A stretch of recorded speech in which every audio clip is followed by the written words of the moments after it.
नमस्कार दोस्तों, मैं एडवोकेट सुनील दीक्षित आप सभी का अपने YouTube channel Dikshit legal aid में स्वागत करता हूं। थाने से किसी के पास फ़ोन आया, भाई थाने पे आओ, तुम्हारी आवश्यकता है, कुछ पूछताछ करनी है। सामने वाले की वैसे हालत ख़राब हो जाती है कि क्या करे भाई, अब समझ में नहीं आ रहा है क्या हो गया, मैंने कौन सा अपराध कर दिया, किस लिए बुला रहे हैं। अगर किसी के सामने ऐसी सिचुएशन खड़ी हो जाए तो क्या करना है, बताता हूँ इस वीडियो में, अंत तक बने रहिएगा। पहले हम जान लेते हैं कि थाने से कौन कौन से मामले में हमें बुलाया जा सकता है। देखिए, बुलाने के लिए अगर देखा जाए तो कहीं भी ये नहीं लिखा गया है कि किसी को फ़ोन कर देना है और सामने बुला लेना है। सबका एक प्रोसीजर है बुलाने का। इन्वेस्टिगेशन के स्टेज पे बुलाया जा रहा है तो देखिए 3 नोटिस है जो कि इन्वेस्टिगेशन अफसर जो होता है वो देता है। अब नोटिस देने का मतलब ये नहीं कि फ़ोन करके बुला लिया जाए, ज़बरदस्ती बुलाया जाए। नोटिस दिया जाएगा, नोटिस में एक डेट लिखी होगी, नोटिस में टाइम लिखा होगा कि किस टाइम पे, और जगह लिखी होगी कहाँ पे आना है। ज़्यादातर पुलिस स्टेशन में जाना होता है, बाकी बाहर कोई जगह नहीं होती है।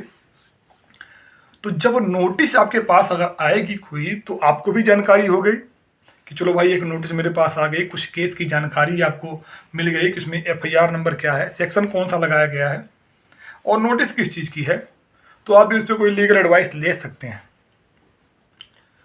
नोटिस कौन कौन से आते हैं पहले वो जान लेते हैं। 160 CRPC की नोटिस आएगी। 160 CRPC की नोटिस अगर दी गई है तो वह आप किसी मामले में गवाह हैं और आप जो भी उस मामले के बारे में जान रहे हैं उसकी जानकारी लेने के लिए भेजा जा रहा है। तो अगर कोई चीज़ आपको पता है किसी मामले में तो थाने पर जाके आप अपनी गवाही को दे सकते हैं, जो कि धारा 160 CRPC की नोटिस आने का मतलब यही है। जो 91 CRPC की नोटिस जो होती है उसमें कोई मटेरियल आपके पास है, मटेरियल का मतलब कि कोई भी ऐसी चीज़ आपके पास है जो किसी भी केस की इन्वेस्टिगेशन में पुलिस को काफ़ी सहायता करेगी।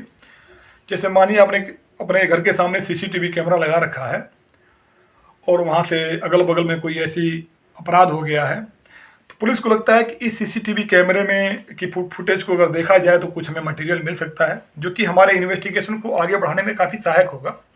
उस केस में जो CRPC की धारा 91 है उसके तहत आपको नोटिस दी जाती है।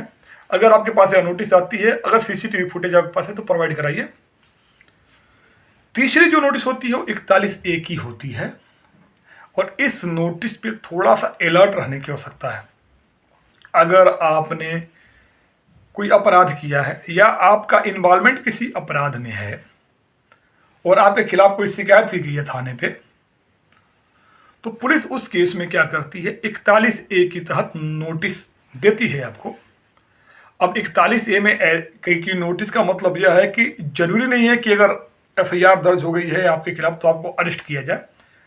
आपको इन्वेस्टिगेशन बुला के ज्वाइन कराया जा सकता है और अगर आपकी कस्टोडियल इन्वेस्टिगेशन की रिक्वायरमेंट नहीं है तो इन्वेस्टिगेशन बिना अरेस्ट किए भी आगे बढ़ाई जा सकती है। इसीलिए 41A का नोटिस दिया जाता है। लेकिन आपको इसमें समझना यह है कि सामने वाले का जो पुलिस अधिकारी है उसका इंटेंशन क्या है।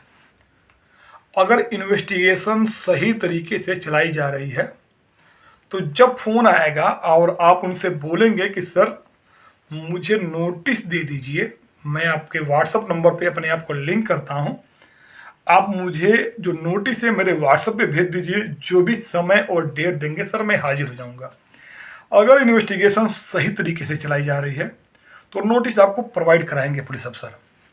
लेकिन कहीं भी थोड़ा बहुत भी अगर नोटिस प्रोवाइड कराने में आनाकानी की जा रही है या धमकाया जा रहा है या यह बोला जा रहा है कि मुझे सिखाओगे कानून, ऐसी कोई बातें अगर आ रही हैं तो थोड़ा सा अलर्ट होने की आवश्यकता है, क्योंकि कहीं न कहीं कुछ ऐसी चीज़ें हैं जो कि आपको परेशान कर सकती हैं। 41A का नोटिस मिलने के बाद आपको उसको अवॉइड नहीं करना है, इन्वेस्टिगेशन ज्वाइन करनी ही करनी है।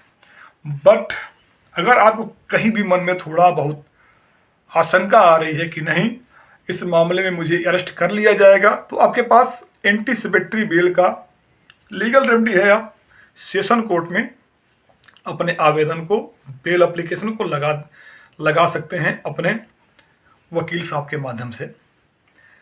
और उसका बेनिफिट ये होगा कि आप ये बताएंगे कोर्ट को कि मुझे अंदेशा है कि मुझे गिरफ्तार किया जा सकता है। कोर्ट उस बेल एप्लीकेशन पे संबंधित जो आईओ हैं उनसे रिप्लाई मंगाती है, और रिप्लाई जब आती है तो रिप्लाई से बहुत सारी चीज़ें क्लियर हो जाती है। अगर पुलिस अधिकारी को आपकी कस्टडी लेनी है तो रिप्लाई में लिख के देगा कि इनकी कस्टोडियल इन्वेस्टिगेशन की जरूरत है। अगर वो लिख के नहीं देता है तो कोई दिक्कत की बात नहीं, कोर्ट के एक सुपरविजन में या कंडीशनल बेल कोर्ट ग्रांट कर सकती है आपको। तो आप जाके अपनी जो इन्वेस्टिगेशन को ज्वाइन कर सकते हैं, और कोर्ट आपको कुछ प्रोटेक्शन भी प्रोवाइड कर देती है कि इन केस अगर इनको अरेस्ट भी करना होगा तो कुछ दिन का मोहलत आपको देना होगा इनको, जिससे अपनी जो लीगल रेमेडी है उसको यह ले सके। तो जो प्रोटेक्शन दिया गया है इनको लीगली रूप से, तो एक तरीके से सेफ साइड है। अगर दिमाग में कहीं भी ये बात आती है कि मैं अगर थाने पे जाता हूं तो मुझे गिरफ्तार कर लिया जाएगा, तो बाकी अगर ऐसी चीजें नहीं हैं आप 41A के तहत इन्वेस्टिगेशन ज्वाइन कर सकते हैं। और इन्वेस्टिगेशन ज्वाइन करने में अगर लगता है कि आपको अननेसेसरी परेशान किया जा रहा है तो आप एंटीसिपेटरी बेल का जो प्रोविजन है आप उस बेल एप्लीकेशन को लगा के कोर्ट के माध्यम से अपनी जो लीगल रेमेडी है उसको ले सकते हैं। तो उम्मीद करता हूं कि जो मैंने जानकारी इस वीडियो में दी वो आपको पसंद आई होगी। अगर कोई क्वेरी है आपकी तो मुझे कमेंट के माध्यम से बताइए, प्रयास करूंगा कि जल्द से जल्द उसका निस्तारण कर सकूं। Thank you for watching.